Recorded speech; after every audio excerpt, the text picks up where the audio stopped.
Hello বন্ধুরা, sculptures by অরিন্দর রায় চ্যানেলের একটা নতুন ভিডিওতে তোমাদের সবাইকে স্বাগত। আজ দেখাবো প্রতিমা রং করার পদ্ধতি।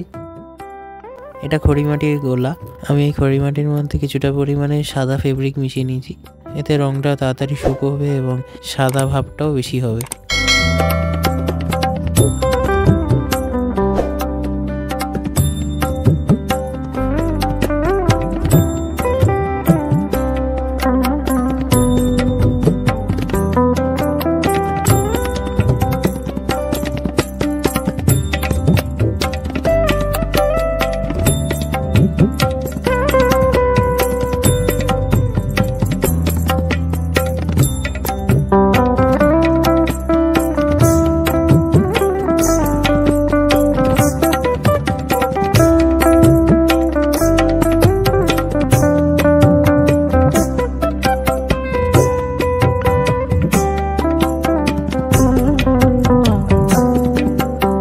সাদা রংটা 2-3 কোট দিয়ে দেওয়ার পর এবার শাড়ি রং করব।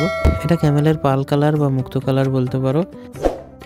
পাল কালারের এই সাদা রংটা করে নেওয়ার পর এর উপরে অন্য কোনো কালার চাপালে রংটা ফোটে ভালো।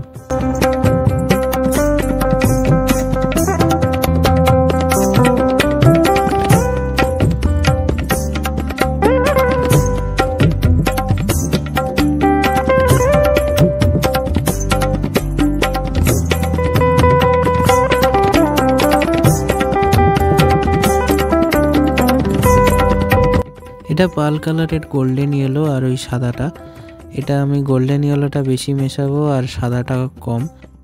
এটা মেশাচ্ছি কারণ যাতে গোল্ডেন ইয়েলোর গোল্ডেন ভাবটা একটু কেটে যায়, নয়তো খুব ক্যাটক্যাট করবে। কিন্তু পরে করে দেখার পরে একটু বেশি সাদাটে লাগছিল, সেই কারণে আমি আবার নর্মাল অ্যাক্রিলিক খয়েরি কালারটা রংটাকে ডিপ করার জন্য একটু মিশিয়েছিলাম।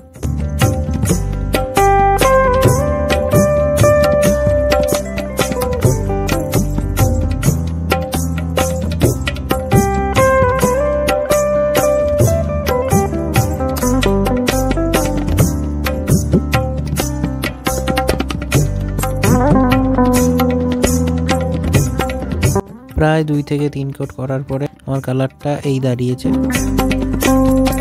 ব্লাউজটাও আমি একই রঙই করলাম, না অন্য কোনো কালার মিল খাচ্ছিল না ব্লাউজটার সাথে।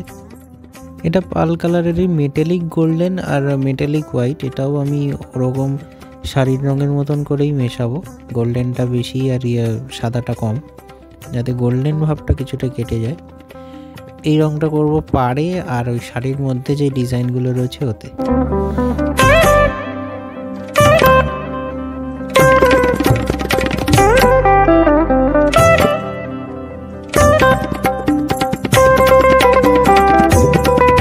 আমার শাড়ি রং করা কমপ্লিট। তোমরা দেখে বলো কেমন হয়েছে।